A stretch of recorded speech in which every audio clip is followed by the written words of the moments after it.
the power. Unleash the power.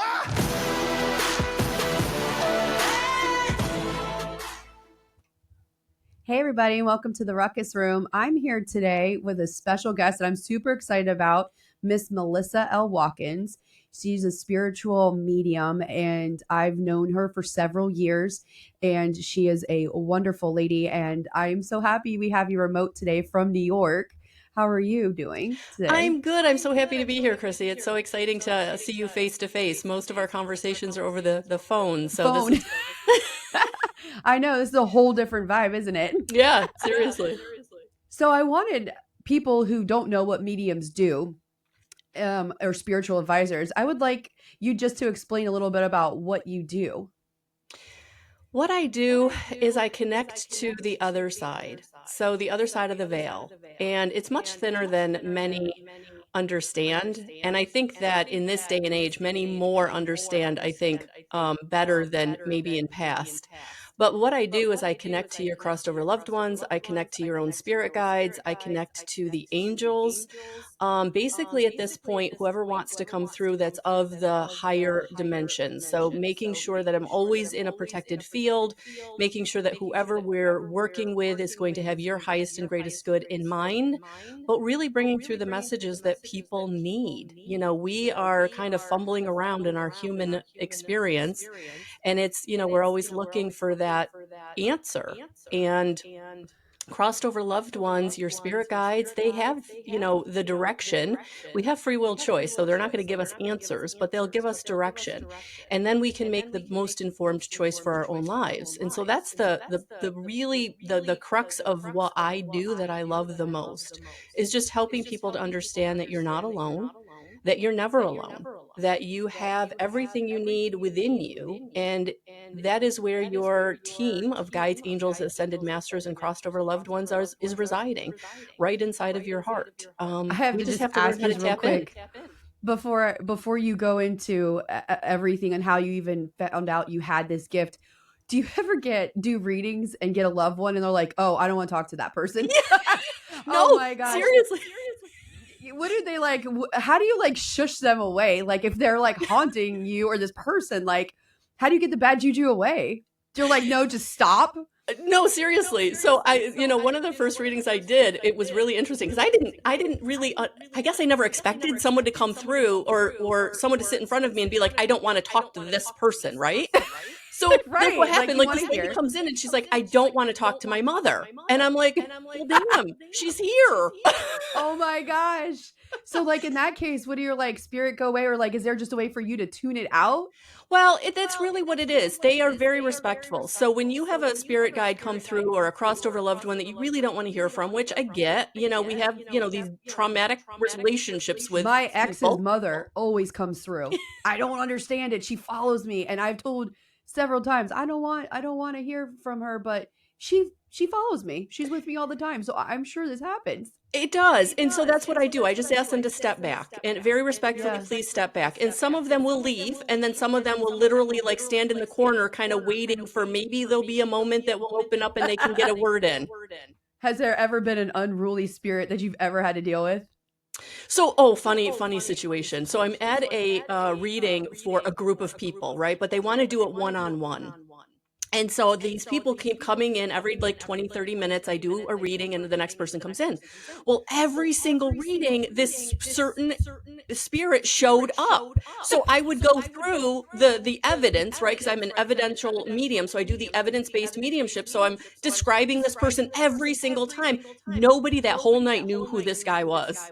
Oh my gosh. So there's this guy that just showed up like strange, like he's just a stalker. Maybe he's one of yours. Your spirit guides. Sometimes like you get spirit that's connected to like a house or connected to like the land.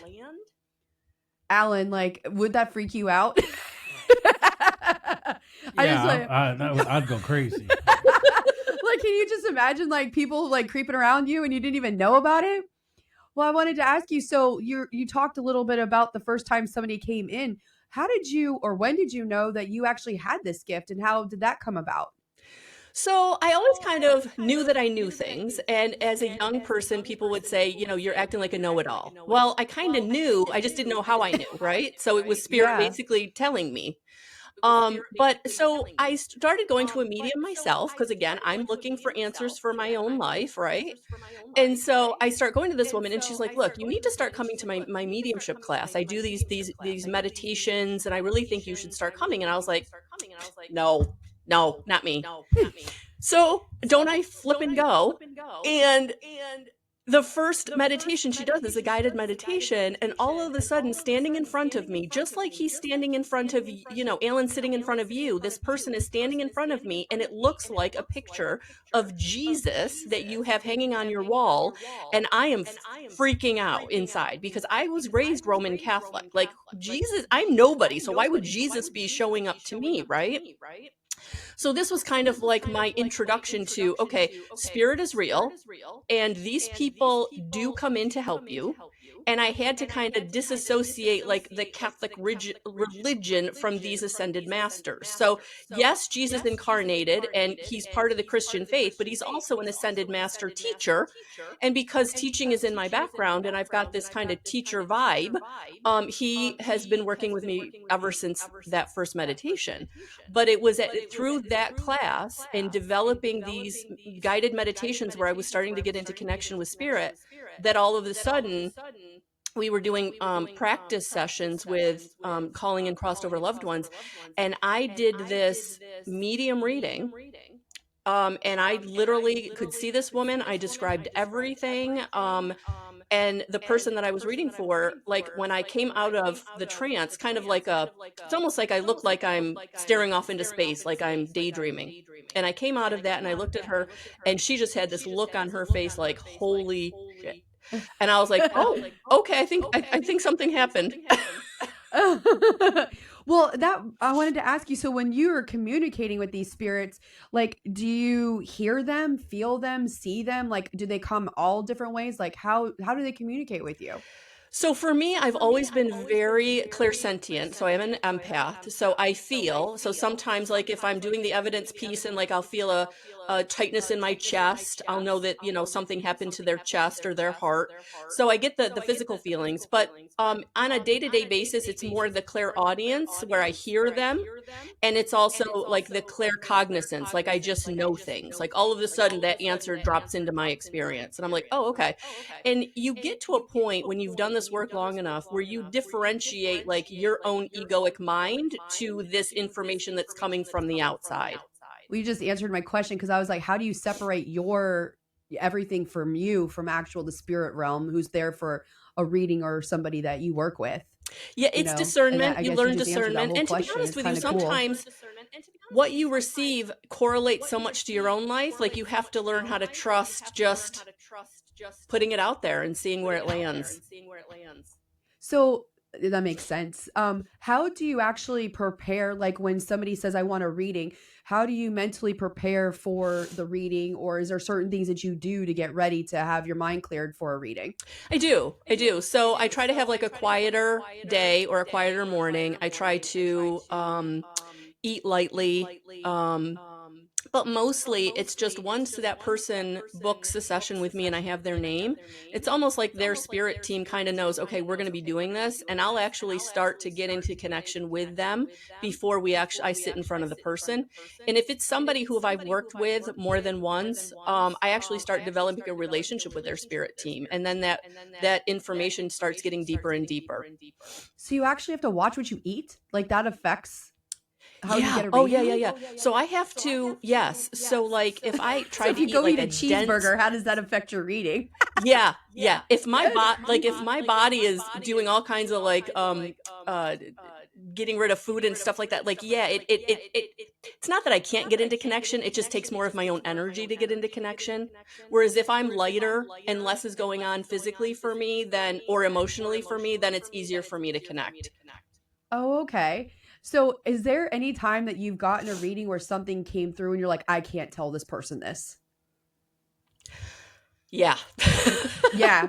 Because I'm sure, like, I know there's certain things that certain mediums and psychics don't talk about. Like, some say I won't talk about loss. Some say I won't talk about, death, people dying, things like that. What was something that you held back? Like, and does that happen often? I can't say that I've really, well, I can't really say I've held anything back, but what I've learned to do is very gently use words to not shock anybody. So, like, if someone has committed When you mean suicide, and shock, are you just like saying my boyfriend's cheating on me shocked? Or, no, or like you they might, committed suicide. oh, wow. Like, so that comes through. Yeah. Oh, wow. And are there certain, and I don't know if you're comfortable talking about this, but are there certain things that a spirit shows you on how you know how they died? Like how do you, like, what does a spirit show you if someone committed suicide, or if someone's gonna have a heart attack, or is there a certain way? Yes.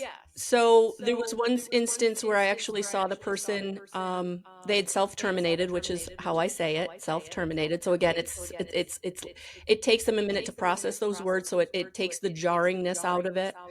Um, I literally saw the person hanging. Oh my gosh. Yeah. So after you read something like that, how long before someone self-terminates or someone passes away and someone wants a reading? Because I know people struggle with grief, and like within 2 days they're like, I gotta call somebody to find out what's going on because I just need to know.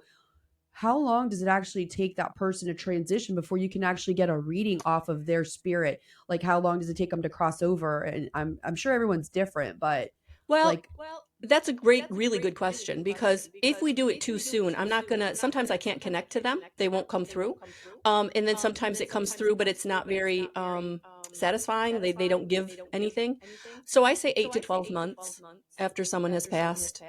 so do you like do a peek on the person? Like, I've seen that a bunch of times with mediums on like TikTok and stuff when you're looking through stuff, and they're saying like, I'm gonna go do a peek in on Sean Benet Ramsey, and they'll ask for her to come forward, and they'll see like a little peek and stuff, and she'll tell them what she wants. Or, I mean, I don't know. I'm sure I believe in a spirit world, but do you do that before you get with people that have had a newly deceased family member? I've never done that. Like I said, sometimes spirit will come to me and I'll start building that relationship with them. So I guess maybe that's a little bit of a peak. But I don't do it intentionally. No. And I'm very respectful to spirit. So I don't just randomly look or ask spirit to come to me of people that like haven't requested that. Having integrity is really important to me. Having integrity is so important to me because I take what I do so seriously. So We have so many people like doubting you too, because there's so many people that don't believe in this type of world, and there's a lot of haters and doubters about this, so you're amazing though at what you do. And I mean, even you said before, someone came to me at night, like they come to you in your sleep, even when after you build relationships with people. And do you ever like say to myself, I don't want to be bothered with all of this? Like, is there ever a day that you just have to like shut it off? Because I mean, like, at they must night, follow you. no, seriously, sometimes at night I'll be like, okay, spirit, I need to sleep tonight. Like physically, I'm exhausted, mentally, I'm exhausted, and I need to sleep. So yes. And sometimes I do. I've had the spirit come to me that wanted, so spirit is always coming through that wants to deliver the message. So whenever I sit with someone, I tell them, like, who comes through may not be who you want, because it's going to be who has a message to deliver. They have something they really need you to know, right? So sometimes I'll have that happen where I've worked with someone and then their spirit guide or crossover loved one shows up to me because something's going on in their life and they need me to deliver that message. And so there have been very select times, but on occasion, I have actually reached out to people and said, hey, so this person showed up, they've got a message, do you want it? Some people are like, absolutely. And some people are like, nope. How do you feel about dabbling in stuff that's deeply personal to people? I mean, because talking about stuff like this, such trauma or just everything in general, this is very personal for some people. And how do you feel about having all of that in between you and these people, like, or these spirits? I can honestly say that I'm your channel. When we're sitting in front of you and we're talking, I'm your channel. I'm just channeling your spirit guide, your crossed over loved one. once we get into kind of you recognizing who's here and what their message is, and then you're asking questions and it becomes more of a conversation, 90% of the time when I leave that reading, I don't remember it, or I don't remember all of it. So there is a separation for me. If it's someone that I'm working with regularly, of course I'm rebuilding the relationship with the person I'm working with, and then they're crossed over loved one or spirit guide. But again, I take what I do so seriously. So that integrity piece means like, then I shut that down. I put that wall up, right? Like that conversation or that reading is over. That session is over. So, the only thing I'm going to really take away from it is anything that I might need for maybe a future session, especially if I'm, doing, the empower coaching sessions, or if I'm doing the energy sessions. So, if we're working together because you have a trauma imprint that you're trying to release, then that's different. But if it's a medium session, 90% of the time, once you leave, I don't really remember most of the conversation. Yeah. So how long have you been doing this for? I don't think we talked about that. Going on a decade. Oh my God. So the amount of readings you've done in a decade, I'm sure, is just unbelievable. I know you have a huge following. Yeah. So literally, I think I added it because I had to put this on some kind of resume or something about a year ago. And I was actually like adding it up. Like, it's over 10,000. Wow. Yeah. Well, so I'm going to talk real quickly about IET because you actually teach it. And if you could please let the audience know what IET is. So integrated energy therapy is a copyrighted energy therapy developed by Stephen J. Thayer in 1988. Now Barb Stefanik actually runs integrated energy therapy, the company, and the energy healing modality. But for me, I got brought to it. It was one of those things where someone reached out to me. My mentor actually reached out to me, and I didn't know her. And it was an email that I received. And she was like, look, you're really resonating with me, and I think I can help you. And so I was like, okay. But really what IET ended up becoming for me was transformational, because you're working with 9 archangels. And I have always had a connection to the angelic realm. And so I always felt Archangel Michael around me. And then I've now developed my connection to Archangel Metatron. And so IET was a perfect fit for me, because you're working with the 9 archangels who are coming in to energetically transform the issues in your tissues. We, as a human species, we hold our emotions in our physical body. Our emotions actually create peptides that get trapped in our body until we release them. So it's a very physical situation. But energetically, the angels can come in and help you to release these very physical situations. Because one of the things I taught for a long time was emotions don't go anywhere. You can have an emotion that you developed at the age of 18 months, and until you do something with it, it's still there, that trauma. And sometimes you don't even know what that is. And that's what IET really does, is it helps you release those traumas and dramas from you that you may not even know you're holding on to, because it was something that you developed very early on in your 0 to 7 year old self. And then for me, doing what I do, for some of you, you're releasing trauma that you came into this lifetime with. It's from past lives. And for some of you, you actually took on the contract to release generational trauma. So family trauma. So the IET helps people recognize their trauma, or helps them release this energy, or release it from them? Both. Yeah. Because when you're releasing it, I'm getting the information as to what's being released, and that's the conversation we can have. So we go in with an intention, the intention of, I want to, release betrayal, or I want to, release resentment. And then all of a sudden I'm in your energy field, but I'm feeling, a huge blockage coming out of your root chakra, a lot of fear around lack, or a lot of fear around safety, personal safety. So I've helped a lot of women release a lot of trauma around sexual abuse, trauma around rape, trauma around addiction. Have you worked with a lot of men? I have worked with men. And, they hold on to a lot of, again, addictive patterns, and a lot of fear. So how many sessions is this IET? If somebody wants to, we're going to talk about your website and everything in a little bit and give everyone the information, but how many IET sessions do you recommend that somebody has, so we can get cleared of their spirit? So you can do, anyone from, 1 to however many you want. I have people who come to me very regularly just because they like being in the energy field of the angels and all of that brings. But, one will help. One will help to balance you out. But I do recommend, if you've got something you really want to hit hard, at least 3 sessions. So I do have packages for 3 months, 6 months, and a year. Or you can do them one at a time, however you want. One of the things I do stress is because it is integrated energy therapy, I like to leave 3 to 4 weeks between sessions. So I do tell people, one a month, or, I just be careful, because that integration piece, when you leave the session, you're going to feel amazing because you've been in this high vibrational frequency of the angels. Like, there's nothing like that. The first one you might not feel so good. I did this years ago with Miss Melissa. I tried one. We did 3 sessions. I called her the next day after we did one session. I'm like, okay, I have a horrible headache. I feel like I was going to puke. What the heck is wrong? And she said, that's so normal after your first session. And I was like, are you serious? Because I think there's something wrong with me. Like, I feel physically horrible. And she said, no, 1 or 2 sessions, you might feel like that. It's like the purge. It's like everything like coming out. And then after that, yeah, the second and third one, you felt amazing. But the first few, you kind of feel a little wonky. And it's people don't understand that unless you tell them. If you got a lot of baggage, it's going to purge. So get ready to drink a lot of water and feel a little sideways for a few days.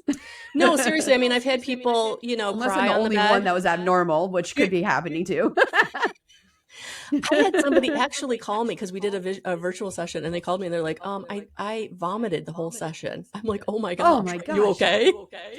That was a lot of trauma. That was a lot there to unpack, and people don't realize. But the other thing that you do, and we're going to mention your website again in a minute, meditations. And Miss Melissa does some of the greatest meditations. If you can't make her live meditation shows, she on her website or through her page, she does them, and you could go at your leisure whenever and listen to them and stuff.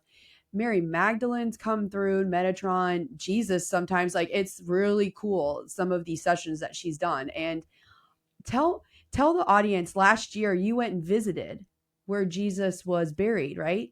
No, actually, I went to Newfoundland.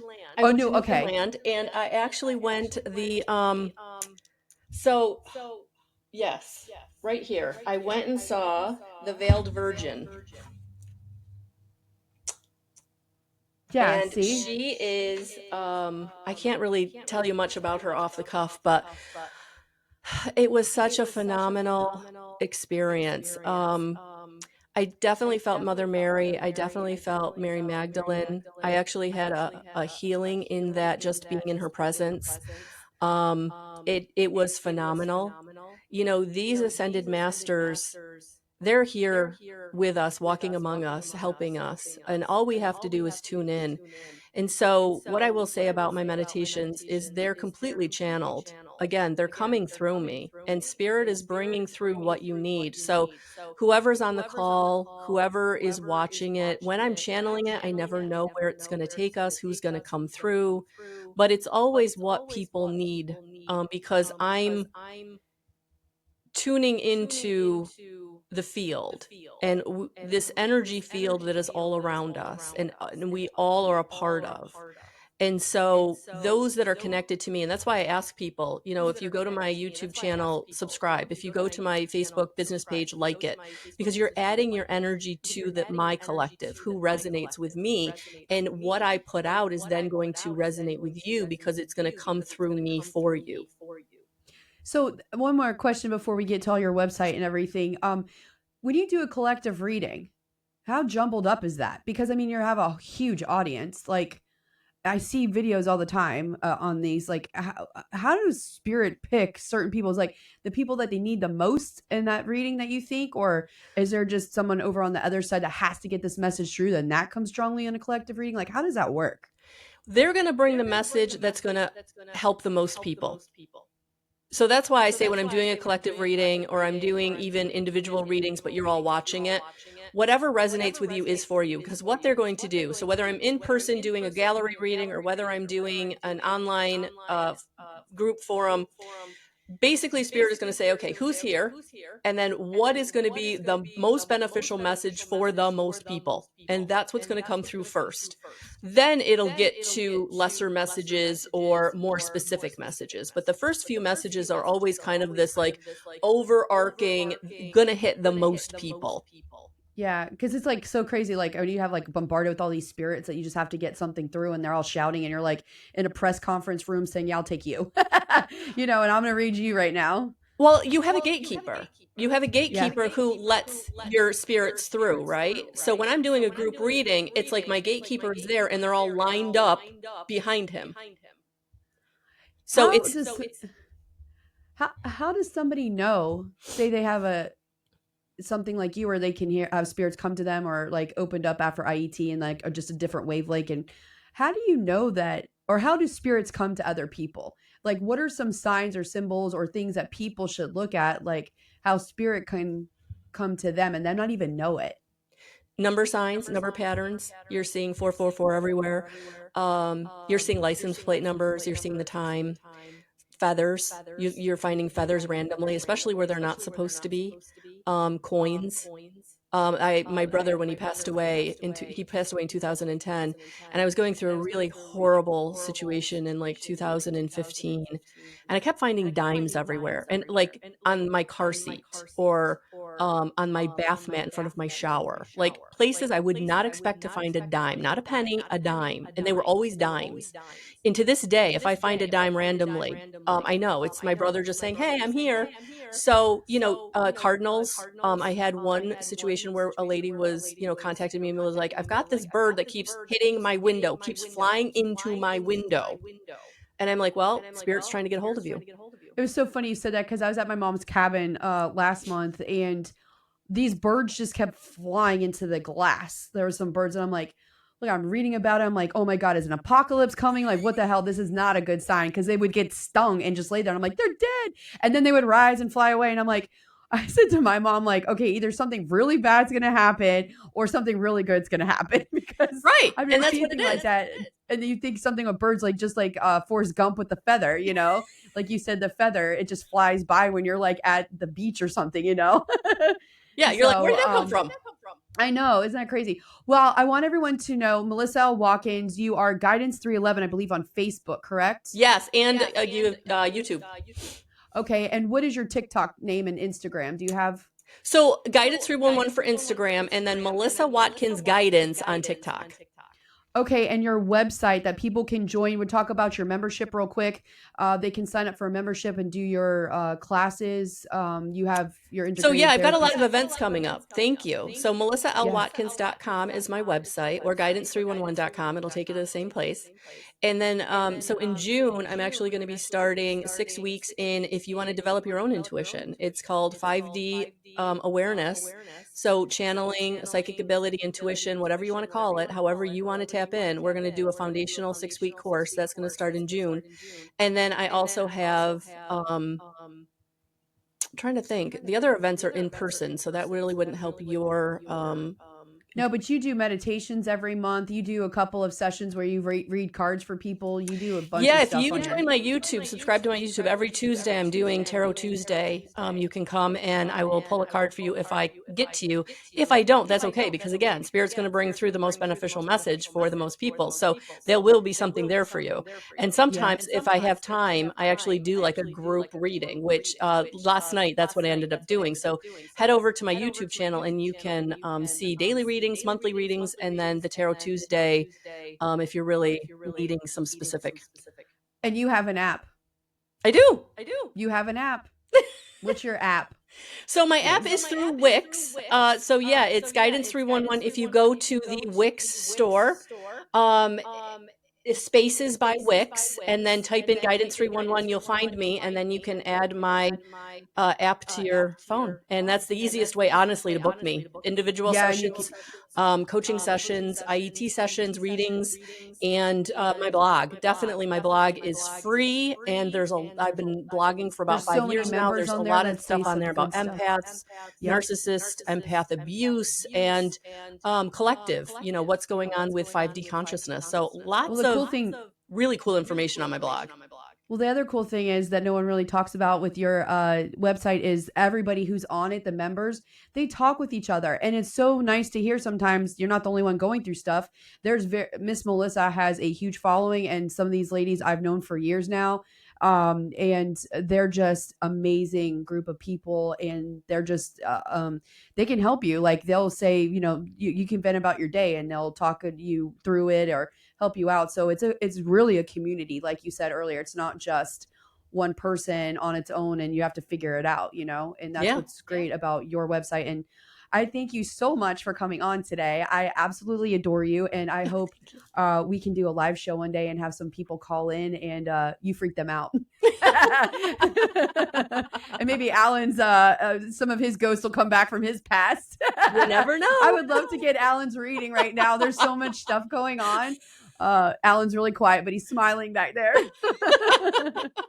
So, well, you have a great day, and we'll see you guys next week in the Ruckus Room. Thank you, Bye. Chrissy. Bye. Bye.